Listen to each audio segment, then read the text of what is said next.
Bismillahirrahmanirrahim. Assalamualaikum warahmatullahi wabarakatuh. Gimana kabarnya mahasiswa hebat sekalian?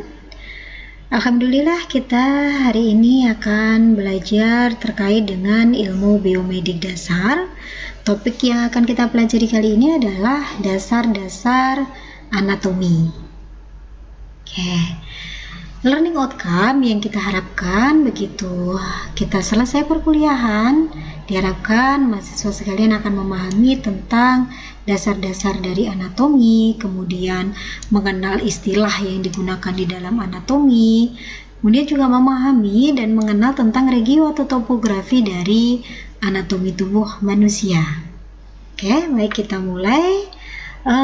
Mungkin di dalam benak hati mahasiswa sekalian akan bertanya-tanya nih, ya, kenapa sih perawat harus mempelajari tentang anatomi dan kemudian nanti juga terkait dengan fisiologinya gitu?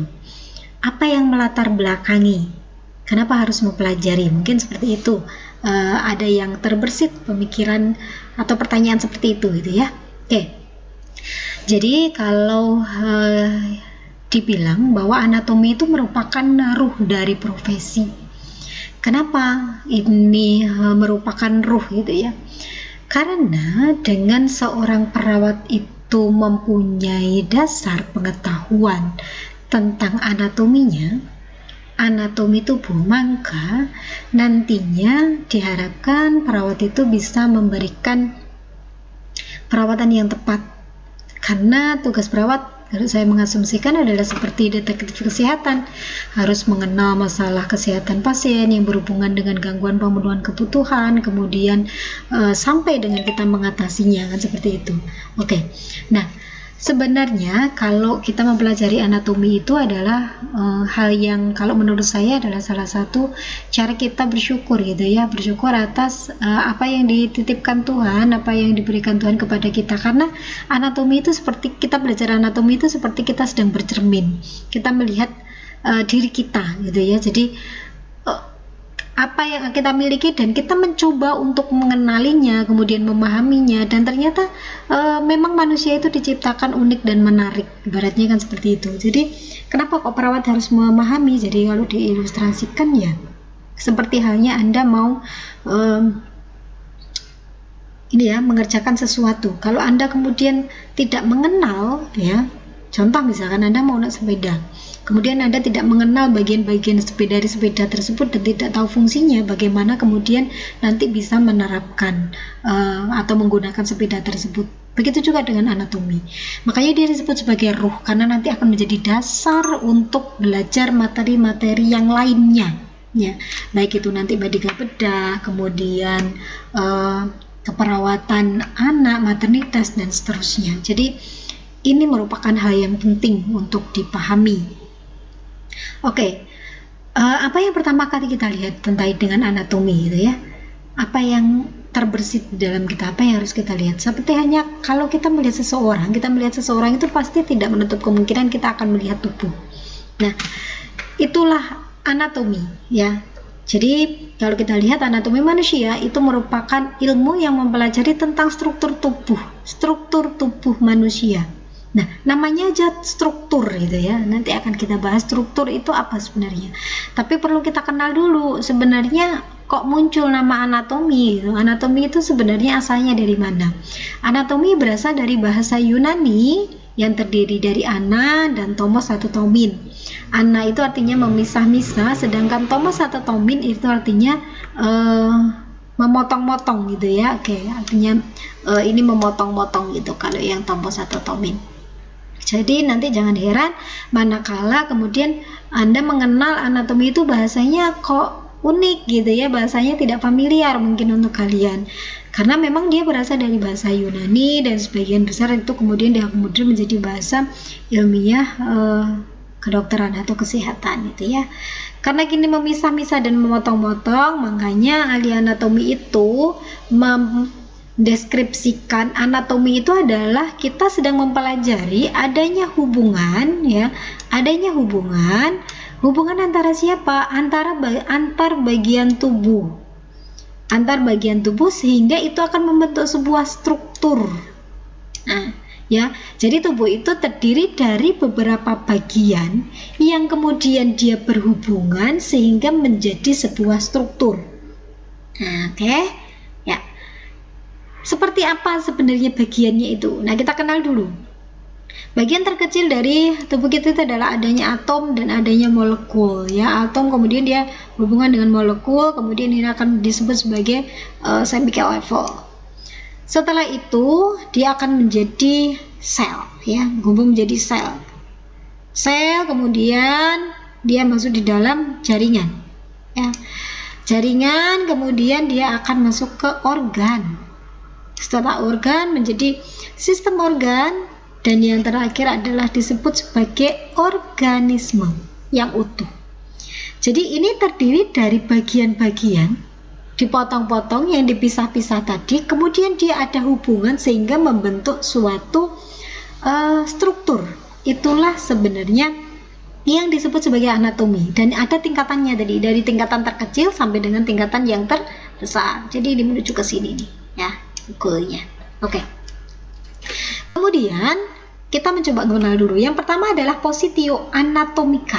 Itu kan bahasanya ya memang berasal dari bahasa Yunani, sehingga bahasanya ya belibet mungkin di lidah ya, tapi pelan-pelan nanti kita mencoba mengenal, begitu terbiasa akan menjadi luas itu ya menyampaikannya.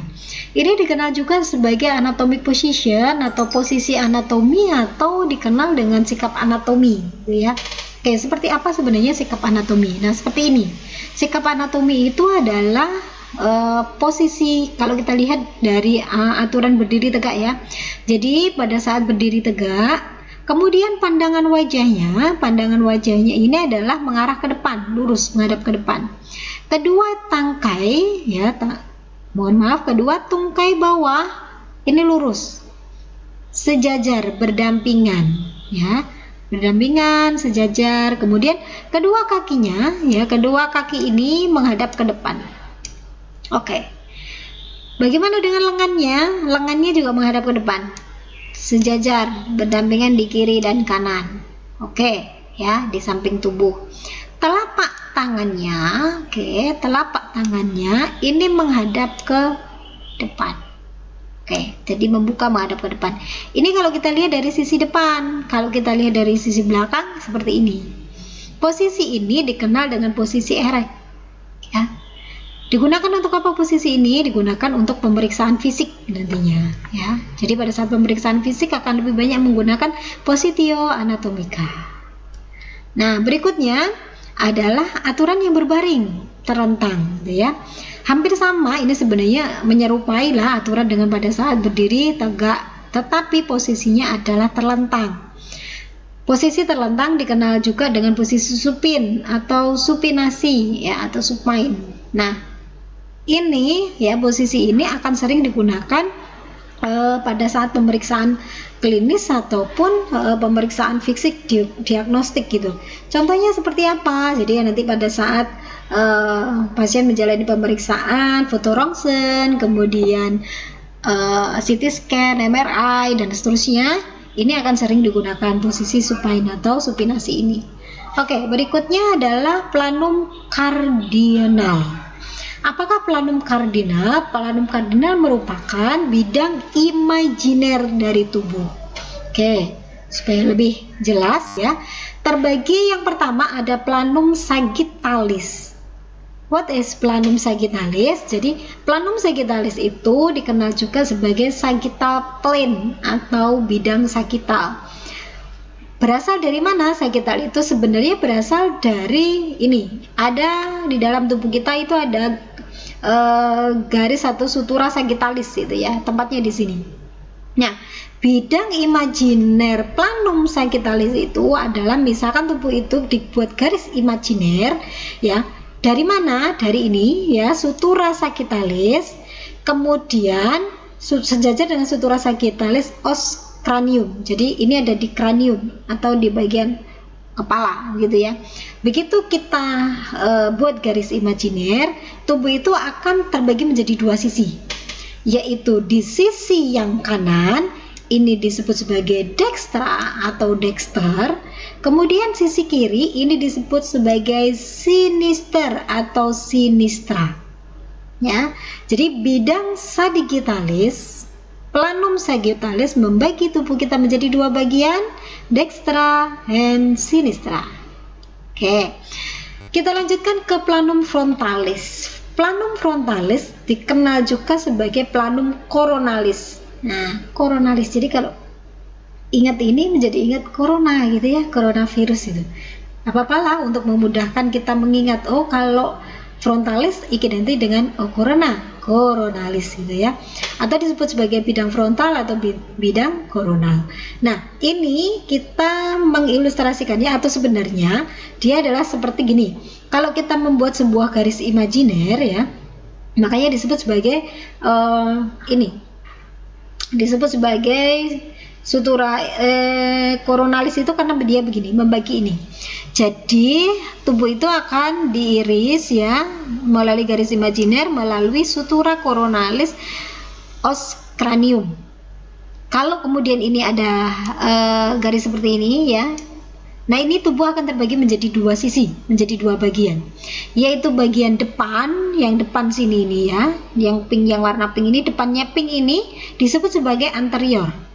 Kemudian belakang itu kan berarti ibaratnya kan kalau kita memudahkan ya, nanti ada pos, ada pre, ada pos itu. Kalau belakang posterior, jadi bagian belakang itu dikenal dengan posterior. Oke, berikutnya adalah planum transveralis itu ya, planum transveralis. Ini merupakan bidang imajiner transversal melalui tegak lurus, planum sagittalis dan planum frontalis. Ini membagi tubuh menjadi dua sisi atau dua bagian. Bagian atas ya, kita sering menyebut atas itu super, berarti dia superior. Sedangkan bagian bawahnya inferior, bawah inferior, seperti itu. Oke, lanjut. Berikutnya adalah terminologia anatomika ya. Terminologi anatomi. Apa saja yang dipelajari di terminologi anatomi? Oke, ini yang pertama. Tadi pada saat dia dibagi menjadi dua sisi ya, melalui planum sagittalis, dia akan terbagi menjadi dexter, dextra, kanan, dan sinistra, kiri. Jadi nanti dibiasakan. Kanan ya berarti dextra, kiri sinistra, seperti itu. Kemudian dibagi juga menjadi medial dan lateral. Medial, mid ya, mid itu tengah, berarti medial. Jadi dia mendekati ke arah ini sumbu tubuh, ke arah sumbu tubuh. Ini menuju ke arah sumbu tubuh, jadi arahnya ke sini nih ya. Oke, kalau lateral ini menjauhi atau mengarah keluar, lateralis ya. Oke, berikutnya adalah anterior. Anterior itu dikenal juga dengan ventralis ya, atau depan. Kemudian posterior ya, belakang, dikenal juga dengan dorsalis, seperti itu ya. Kalau nanti mendengar ventralis, ventralis berarti anterior ya, ventralis anterior, sedangkan dorsalis itu posterior, seperti itu. Oke, berikutnya nah kita lihat lagi ya, superior atau atas tadi ya, atas tadi disebut juga adalah cranialis karena dia menuju ke arah kranial gitu ya. Nah, yang inferior ini menuju ke caudal atau tulang ekor, jadi ke bawah. Jadi superior menuju ke cranialis, inferior menuju ke caudalis. Oke, berikutnya adalah proximal. Proximal ini artinya dekat dengan sendi yang berada di atasnya. Kok ada proximalis ya? Nanti kalian akan sering mendengar ini, terutama nanti kalau di kasus muskulo ya. Contohnya ada pasien patah tulang atau fraktur. Di mana frakturnya gitu? Oke, dia frakturnya ada di sepertiga proximal femur dextra misalkan.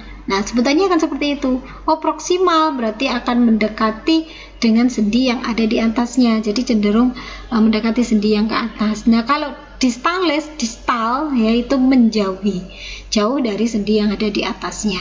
Oke. Berikutnya ini ya, Manus itu artinya tangan ya. Dorsum manus itu berarti dorsum itu yang artinya adalah bagian luar ya. Sedangkan palmar itu bagian dalam. Jadi untuk memudahkan mengingat sih kalau saya gini, D itu kan berarti seharusnya dalam, tetapi dia malah luar, jadi kebalikannya gitu ya. Nah ini contohnya di kaki itu kan pedis ya, kalau tangan itu manus, kaki itu pedis.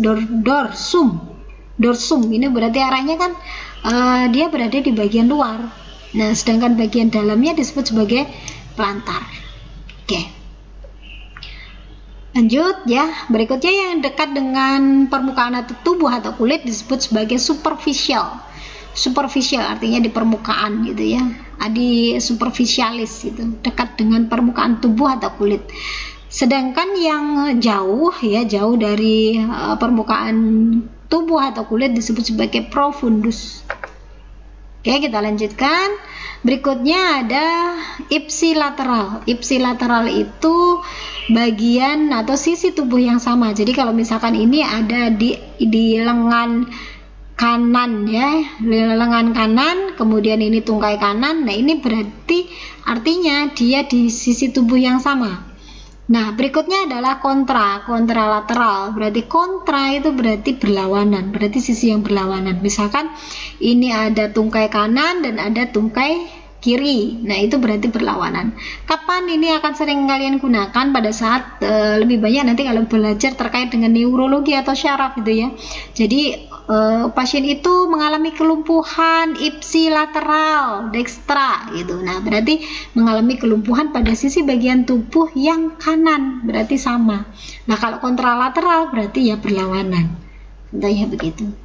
Oke, berikutnya lagi adalah ke unilateral ya, uni itu artinya satu, berarti satu sisi saja. Kalau bilateral itu artinya kedua sisi. Contohnya nanti pengaplikasiannya seperti apa? Misalkan pasien itu mengalami ini masalah di paru-parunya itu ya, terjadi ada obstruksi atau sumbatan bilateral paru, berarti ada sumbatan pada kedua sisi paru. Oke, berikutnya masih di kaitannya ini nyambung dengan arah paru tadi ya. Pulmonal itu dikenal juga dengan paru. Jadi ada apex itu memudahkannya A, itu berarti atas. Nah, bagian atas dari paru. Kemudian di sini ada basis pulmonal, basis berarti B, bawah gitu ya. Ini sekadar untuk memudahkan saja pneumonik aja menurut saya. Apex atas, basis bawah gitu. Oke. Berikutnya kita turun setelah di apex, setelah di paru kita ke bagian pencernaan ya. Contohnya ada di pencernaan ini ada kolon atau usus ya. Nah, ini bagiannya begini berjalannya dari kolon ascendens. Ascendens itu artinya dia naik ya. Kemudian menjadi transversal berarti dia melintang. Kemudian descendens itu artinya turun. Nah, nanti alurnya begitu. Ascendens, transversal, descendens. Naik, melintang, turun. Ascendens naik, transversal melintang, descendens turun. Oke. Nah, setelah itu kita mencoba akan mempelajari tentang istilah gerak. Ya, sudah mulai cenut-cenut Ibu, nggak apa-apa. Ini kan masih pemanasan gitu ya. Pelan-pelan nanti saya yakin bisa kalau sudah terbiasa. Oke, kita kenal beberapa macam gerak di dalam anatomi. Ada fleksi. Fleksi itu artinya menekuk atau membengkokkan. Ada fleksi, lawannya berarti ada ekstensi. Ya, ekstensi itu berarti ya dia ke sini, nanti akhirnya menjadi lurus posisinya.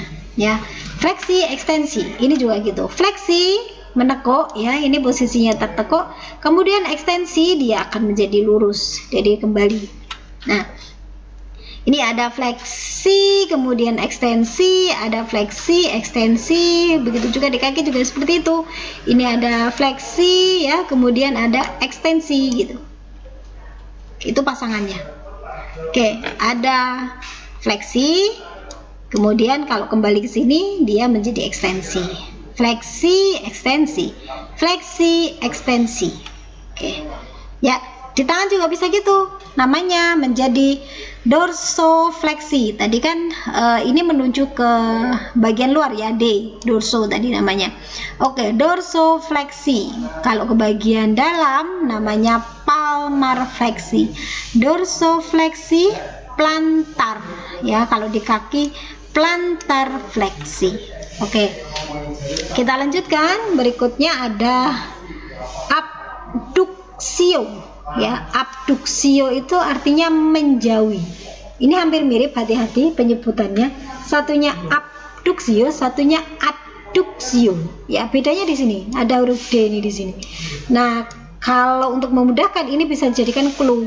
D, ada D-nya. Kalau ada D yang di belakangnya ada D, berarti D ini dekat.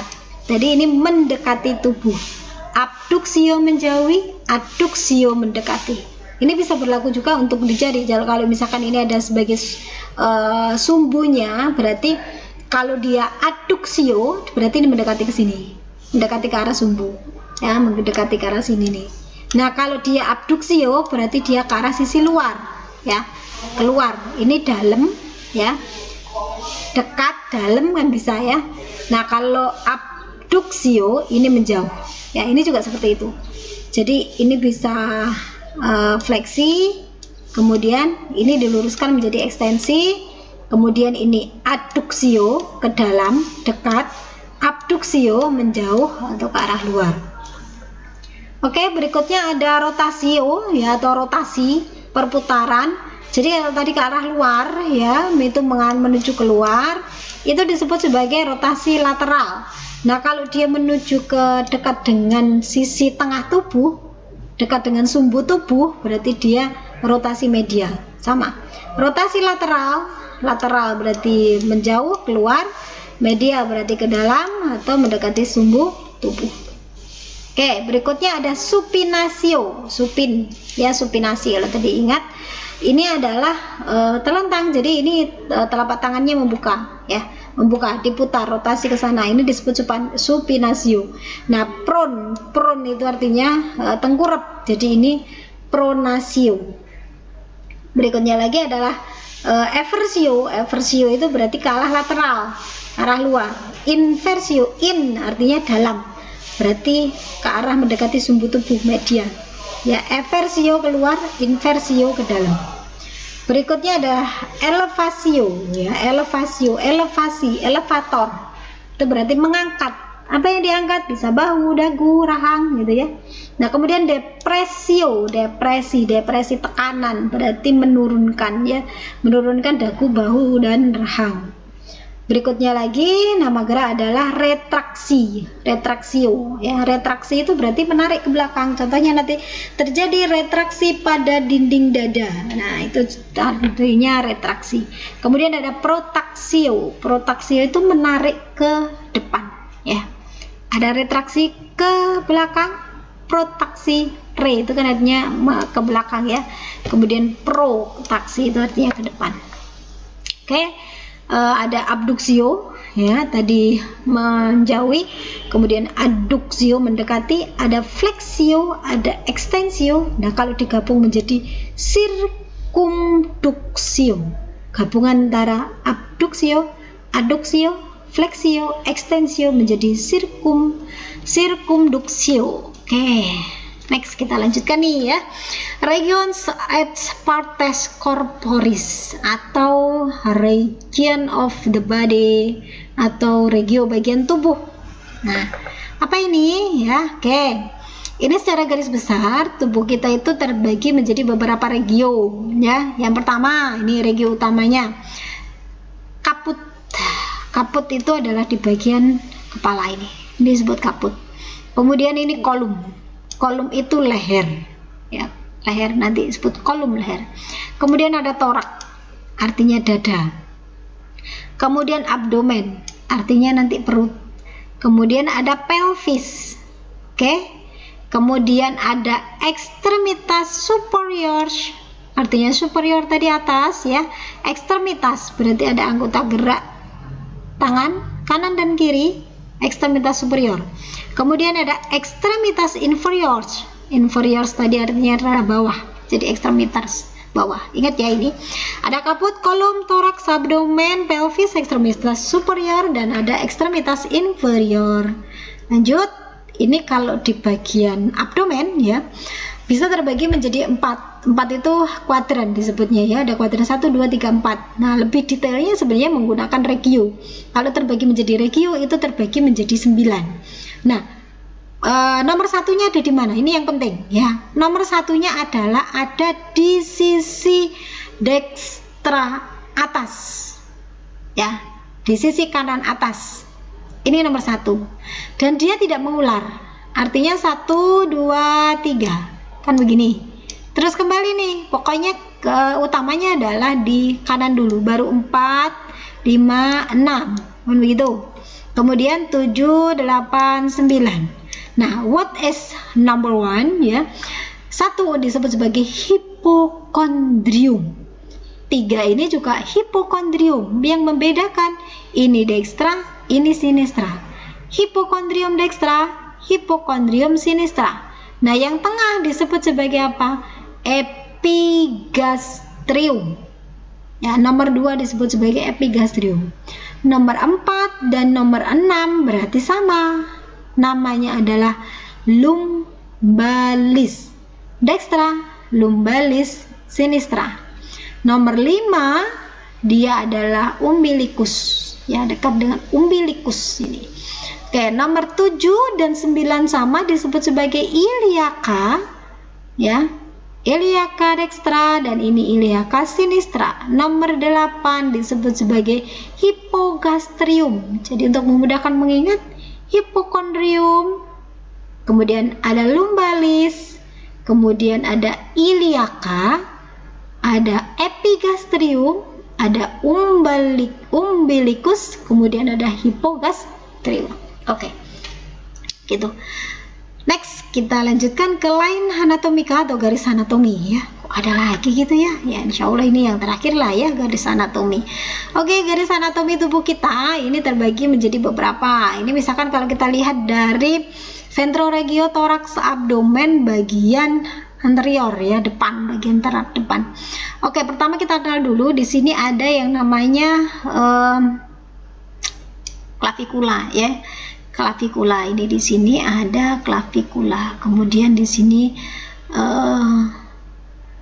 arahnya nanti ini ke apa sih sebenarnya fungsinya dari klavikula? Oke, nanti kita akan pelajari. Pertama dulu. Ini ada sumbu di tengah, ini namanya adalah, kalau di tengah berarti media ya. Nah, apa nama yang sumbu tengah ini ya? Sumbu yang di tengah ini namanya apa? Garis disebut linea tengah mediana, karena dia dilihat dari sisi depan berarti anterior. Linea mediana anterior atau disebut juga dengan linea sternalis. Kenapa disebut linea sternalis? Karena di sini ada yang namanya sternum. Jadi bisa disebut linea mediana anterior, bisa disebut linea sternalis, atau bisa juga disebut linea mid sternalis ya. Garis tengah sterna. Itu bisa juga seperti itu. Oke, yang kedua sebelahnya ini ya, ada 2. Dia ada di sisi kanan dan ada di sisi kiri. What is ini ya? Oke. Ini dikenal ya.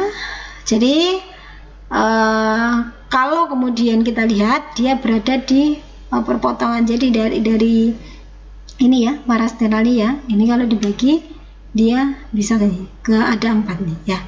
Oke, garisnya. Oke, bagian ini disebut sebagai linea parasternalis. Kalau di kanan berarti dekstra, kalau di kiri berarti sinistra. Linea parasternalis berarti di dekat dengan sternalis gitu ya. Oke, berikutnya yang nomor 3, ini yang paling luar ini ya, ada 2 kanan dan kiri juga. Ini disebut sebagai jadi ini tadi yang saya sebutkan klavikula. Kalau klavikula itu dibagi menjadi 2, mid ada tengah ya, berarti disebut sebagai linea mid klavikula. Ada yang menyebutnya linea medio clavicularis, tapi lebih familiar dengan linea mid clavicula dextra dan ada linea mid clavicula sinistra. Oke, kita lanjutkan. Kita sekarang lihat dari sisi lateral, berarti sisi yang menjauhi sumbu tubuh ya, lateral. Nah, ini lanjutannya tadi. Kita lihat dari aksila. Aksila itu bagian sini ketiak, itu namanya aksila ya. Dibagi menjadi 3 garis. Yang pertama ada linea axillaris anterior. Anterior karena dia paling depan ya, anterior. Kemudian tengah itu mid ya, media. Kemudian belakang itu posterior. Jadi untuk memudahkan ya, garis aksila anterior, kemudian media, kemudian posterior. Oke, berikutnya adalah ke dorsal regio thorax abdomen ya. Tapi ini kita melihatnya, kalau tadi anterior kita lihat dari posterior. Sekarang di sini ada scapula ya, scapula.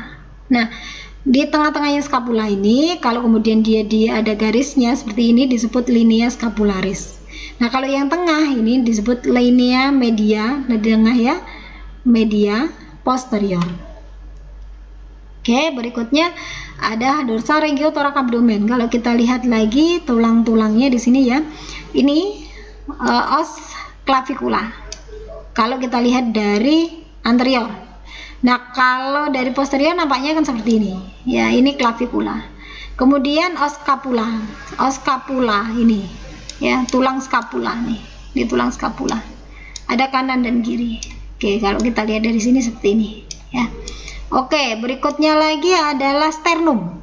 Sternum ini tampak kalau kita lihat dari sisi anterior. Kalau dari posterior tidak kelihatan karena tertutup dengan ruas dari tulang belakang atau os vertebrae. Ya, tulang belakang disebut sebagai os vertebrae. Oke, setelah sternum kita ke os costae.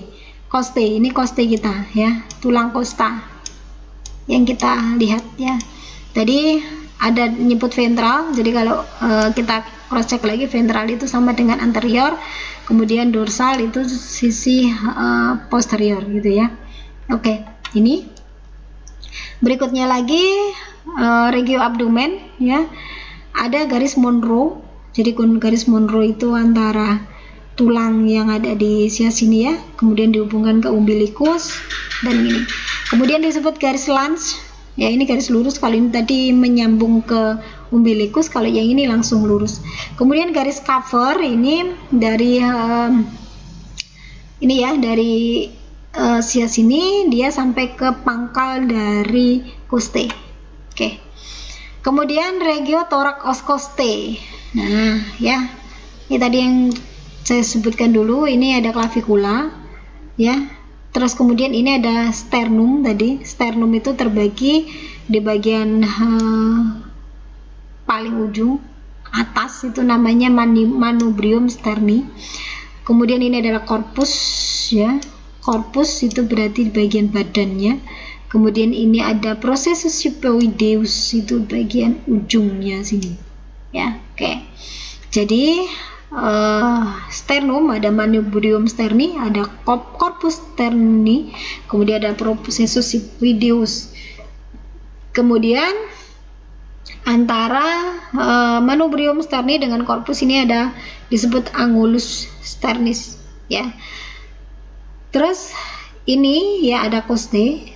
Costae kita ada 12 ya. Terus antara costa satu dengan costa yang lain itu disebut intercosta ya. Jarak antar satu costa ke costa yang lain itu disebut intercosta. Oke, itu yang bisa saya sampaikan terkait dengan dasar-dasar anatomi. Semoga bisa dipahami oleh mahasiswa sekalian. Pelan-pelan ya dipelajari supaya nanti mudah untuk dipahami, dibiasakan supaya terbiasa. Jadi saya yakin bisa DTT, dipaksa ya, kemudian terpaksa dan terbiasa. Oke, mahasiswa hebat sekalian, cukup sekian yang bisa saya sampaikan. Semoga sedikit informasi ini bermanfaat untuk kalian semua. Akhirul kalam, wabillahi taufik wal hidayah. Assalamualaikum warahmatullahi wabarakatuh. Salam sehat dan tetap semangat.